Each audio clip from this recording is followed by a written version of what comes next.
Rail world کے معزز دوستوں، میں ہوں ماجد ملک اور آپ تمام دیکھنے اور سننے والوں کو السلام علیکم۔ ناظرین گرامی، کیا آئنسٹائن کے مرنے کے بعد بھی اس کا دماغ زندہ تھا؟ سائنسدانوں نے اس کے دماغ سے ایسا کیا نکالا کہ وہ حیران رہ گئے۔ کہا جاتا ہے کہ دنیا کے ذہین ترین افراد کی بعض عادات عجیب و غریب اور منفرد ہوتی ہیں۔ مثال کے طور پر 1727 میں مرنے کے وقت نیوٹن 1 کروڑ الفاظ پر مشتمل ڈائریاں لکھ چکا تھا اور حیران کن طور پر اس نے ساری عمر شادی بھی نہیں کی۔ شواہد بتاتے ہیں کہ سن بلوغت میں انتہائی ذہین افراد اور نالائق افراد میں فرق کی 40% وجہ ماحول ہوتا ہے، کیونکہ روزمرہ کی عادات انسانی دماغ پر خاصی اثر انداز ہوتی ہیں اور سوچ کی تشکیل میں اہم کردار ادا کرتی ہیں۔ اور اگر ذہانت کی بات کی جائے تو البرٹ آئنسٹائن کی ذہانت کی ساری دنیا معترف ہے،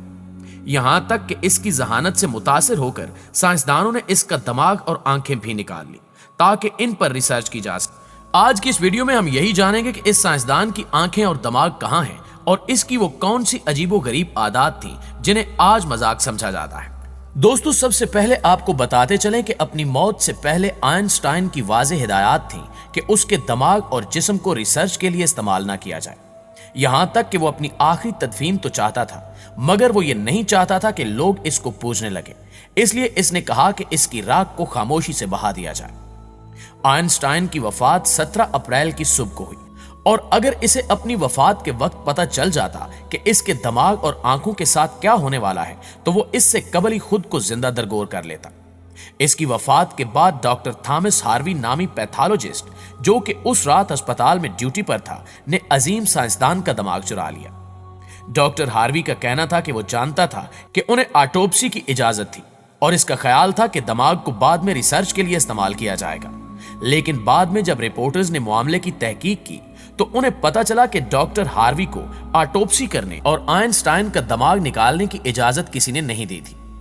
کچھ دنوں بعد جب یہ راز فاش ہوا تو ہاروی نے آئنسٹائن کے بیٹے ہانس البرٹ سے التجا کی کہ دماغ پر کی جانے والی سٹڈی مکمل طور پر سائنس کی خدمت کے لیے ہوگی، لیکن ایسا نہ ہوا اور ڈاکٹر ہاروی نے دنیا کا عظیم دماغ چرانے پر ہی بس نہیں کیا بلکہ اس کے ساتھ ساتھ اس نے سائنسدان کی آنکھیں تک چرا لی، جو اس نے بعد میں آئنسٹائن کے ڈاکٹر ہنری ابرامز کو دے دی، اور یہ آنکھیں تاحال نیو یارک شہر میں ایک محفوظ ڈبے میں پڑی ہیں اور کہا جاتا ہے کہ نیلامی کرنے کے لیے انہیں زہر آلود کیا جاتا ہے۔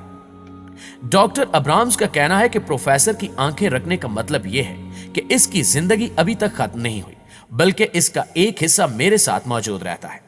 لیکن اس کو بھی ڈاکٹر ہاروی کی طرح آنکھیں اپنے پاس رکھنے کے لیے قانونی اجازت نہیں تھی۔ دوستو، سوال یہ پیدا ہوتا ہے کہ ڈاکٹر ہاروی نے آئنسٹائن کی آنکھیں اور اس کا دماغ کیوں چرایا؟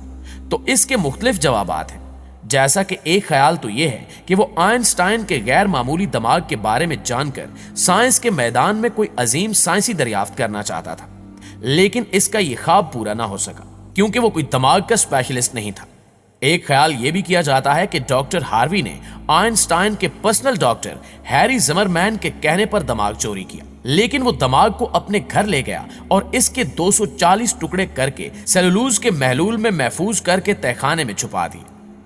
برائن پرل نے اپنی کتاب post cards from the brain museum میں لکھا کہ جب ہاروی کی بیوی نے اس کو دماغ گرا کر ضائع کر دینے کی دھمکی دی تو وہ اس کو لے کر مغرب کی طرف چلا گیا، جہاں کینساس میں اس نے ایک بیولوجیکل لیب میں میڈیکل سپروائزر کی نوکری کر لی تھی۔